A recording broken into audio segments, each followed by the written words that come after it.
Papunta kami ngayon sa Kowloon West Station for the high-speed train. Papunta kami ngayon to Guangzhou from Hong Kong.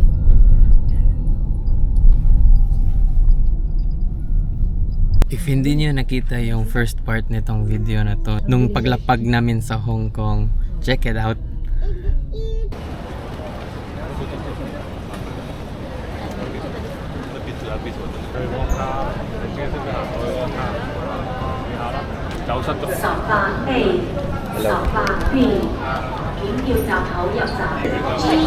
Thank you.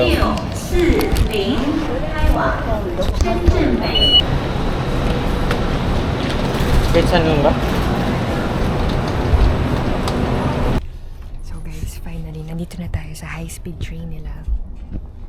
Nakalagay doon sa ticket na dapat at least 1 hour before. I don't know if tama ba yung basa ko, pero ang nabasa ko is 1 hour before your train departure. Dapat nandito ka na sa Kowloon West or sa train station ng high-speed rail nila. But na-realize namin na kulang talaga yung 1 hour kasi dumating kami dito 1 hour and a half. So dapat talaga 2 hours. Kung ano yung nakalagay sa ticket, dagdagan nyo ng 1 hour. Mabuti ng mas early kesa yung mamadali, tatakbo-takbo.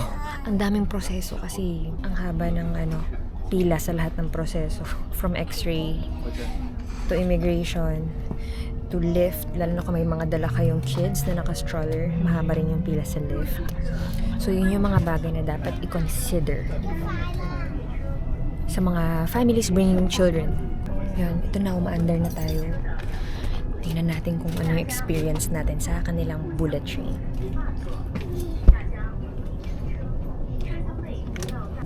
So ayun guys, yung experience namin is katulad lang talaga kapag sasakay ka ng eroplano na may x-ray, may immigration, dalawang immigration actually.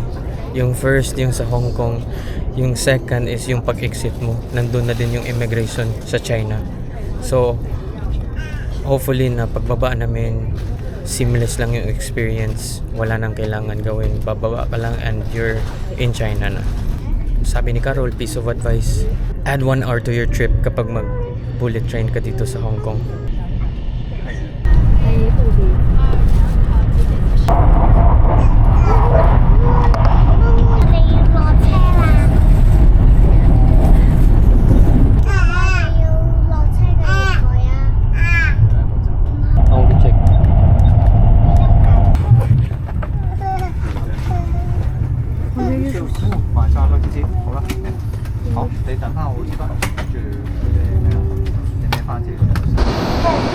We're here at Guangzhounan Rail Station.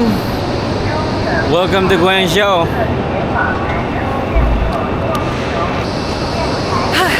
Let's go!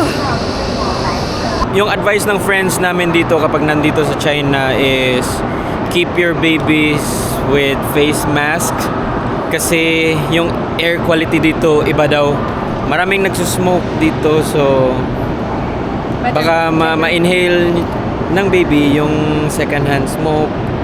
So better na safe si baby. So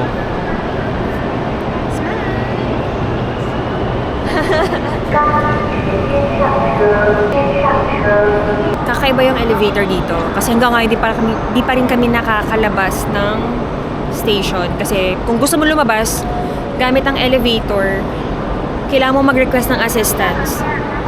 So yun, medyo may process siya. So ganun nga guys, parang yung staff nila dito nag-scan siya ng fingerprint niya before niya na-press yung level 1 for exit. So ganun siya. Bakit kaya ganun, no? para dili daghan og tao siguro sa elevator, Priority ra. mas priority nila Yung may mga may mga kasamang bata, wheelchair, elderly, pregnant. sa elevator. Kaya may staff talagang nagsiscan para sa exit nila kung gagamitin yung elevator. So, yun. So, yun. Siguro ganon. So, lalabas na tayo ngayon. Paano tayo lalabas dito? Guys, nakakahilo. Hey guys, so ngayon medyo na-trap pa kami ngayon kasi walang nag-i-English. Tsaka hindi nag-work yung data namin. Mag-research muna kami kung paano kami makalabas dito. Tsaka paano namin magagamit yung SIM namin galing Hong Kong. If kailangan ba namin i-roaming yung SIM namin from Hong Kong tsaka dito para magamit yung data, or kailangan talaga namin bumili ng bagong SIM. So let's see. So guys, nagtanong ako dito sa staff. Pinakita ko yung SIM card na binili ko sa Hong Kong. Sabi niya hindi raw pwede magamit yung data nun. Dito. Ngayon, nandito ako sa Klook. Bibili ako ng eSIM ngayon din. So ito, bibili ako ng 5 gig na good for 7 days. Yes guys, naka-exit na kami.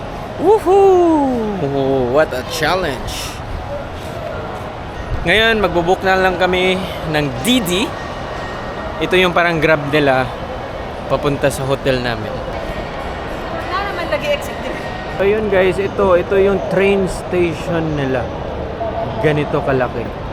Palabas na tayo sa emergent exit.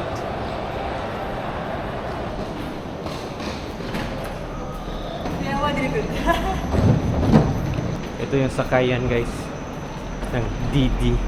Guys, first time namin gumamit itong Didi na app na naka-integrate na siya sa loob ng Alipay na app. So, good luck kung magkakitaan kami ng driver. Pero nag-send ako ng photo kung nasan kami para may reference siya. Yeah.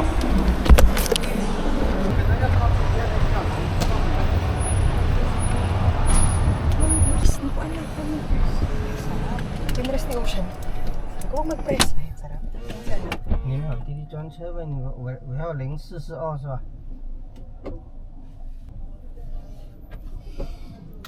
Dito na kami.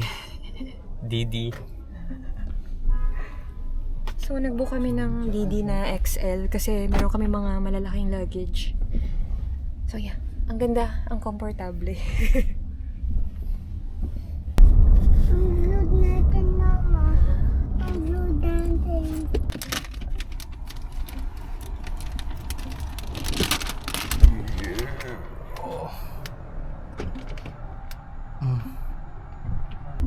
Ganito pala yung grab nila sa China. Ito yung pinakamurang XL. XL pa lang to. Tapos artista van yung datingan.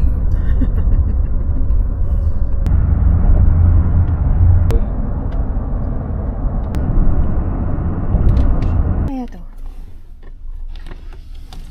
Wow! Daming water. Ay, rest. May ref sila.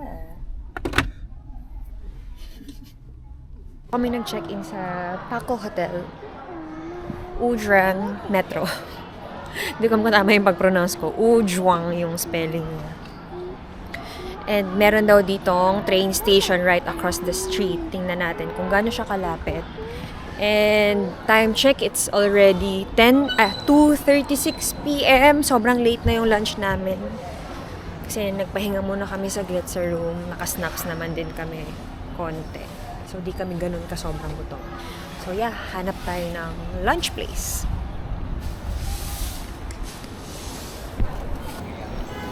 Hop! Across daw eh. Tawid. Bantay, bantay, bantay. Ang dami ditong mga electric powered na vehicles. So, dapat very mataas ang iyong alertness. Kasi di mo alam na nandiyan na pala sa tabi mo or makakasalubong mo na yung mga electric scooters or mga electric cars. Sobrang tahimik. To, dito, tumawid lang kami. Tapos, ang dami ng tabi. Ang dami na dito mga kainan. Tsaka cafes. So, pili na lang kami ng malapit para makakain na.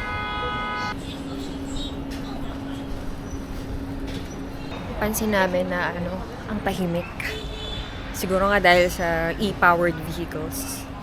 Luckin Coffee, meron. Oy.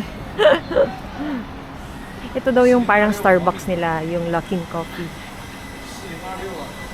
Nakita kaming mall habang naglalakad. Mall ba yan? Mall kaya yan? Hindi namin alam eh. Try natin kung mall yan. Mukhang mall. Or parang office.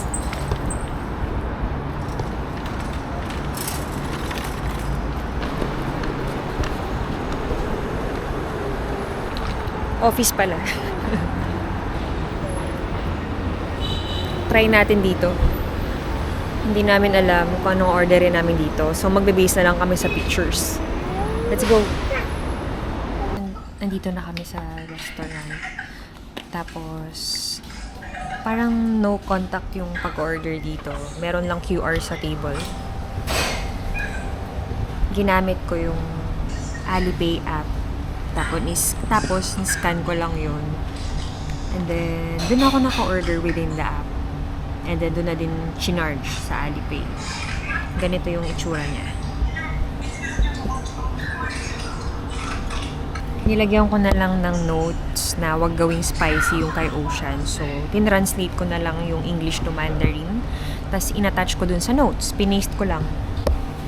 Please do not make the fried rice spicy. I will serve this to my child.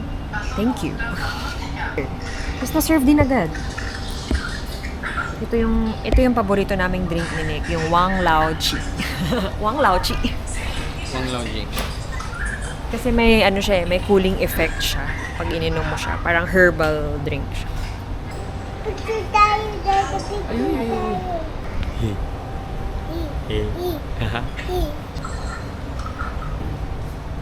She's here. Why? Wow, Ocean, it's so yummy! Wow. That, oh, Fried rice! Laki. partner of the penguin. Sim tayo ng, laki. Thank you ng lang. spoon. Sulit. Guys, alam nyo ba? 200 lang. Yung isang serving nito, 200 pesos lang plus. Pero ang sobrang laki. Dalawa kami, mga 400 plus lang. Pero kung sa atin to, mahal. Mahal to. Good for 2 persons. Ito sa akin, 3 cup. Sobrang sobo, guys. Grabe. Hindi namin naubos. Hindi namin naubos. Ano? Hindi namin naubos. Sobrang busog. Pero ang dami ko nakain. Sobra. Guys, so malapit pala sa school yung ano namin. Actually, opposite lang ng hotel namin yung school. Ang cute na mga bata. Uwian na nila.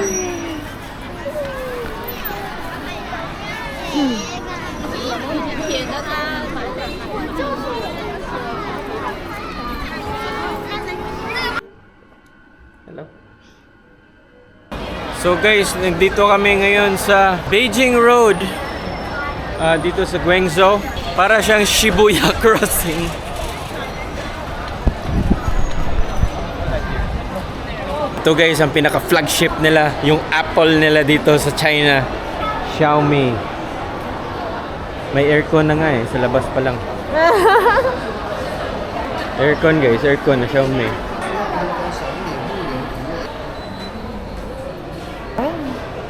Sobrang gaan, Daddy. Yung mga rice cooker, mga... Yan guys, kain muna kami bago tayo magtingin-tingin ng mga shopping stuff. Pakalo papito. So, di namin alam yung pupuntahan naming restaurant. Basta yung nakita namin na poster sa baba, color green siya. Pero hindi Na may namin mga alam. dimsum. Basta pumunta kami sa 6th floor kasi puro Chinese character, tas may number 6. So, inassume namin na 6th floor. Oh, so dito nga. Tama!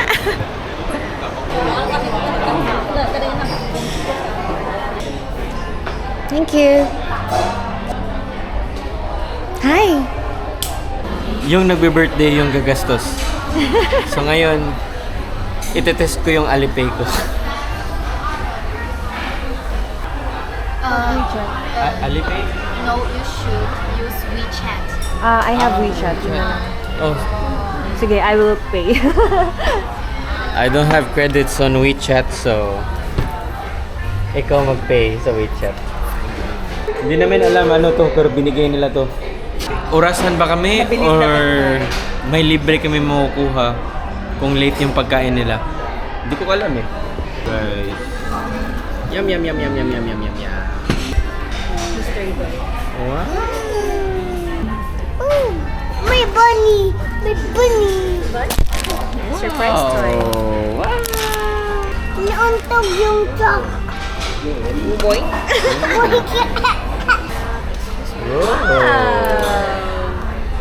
Oh, Yours. Watch out your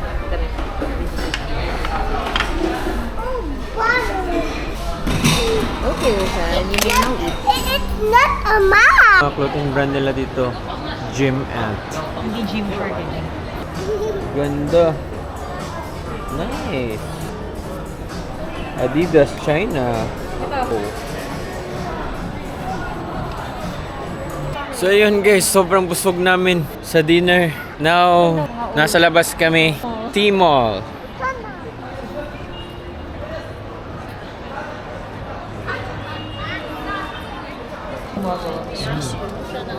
Galing na sobrang detail. Alright, that's the first 24 hours namin dito sa Guangzhou. We still have a couple of days to stay here in Guangzhou. First time namin dito sa China. Please watch the third part of this video kasi mas marami pa tayong pupuntahan na mga places.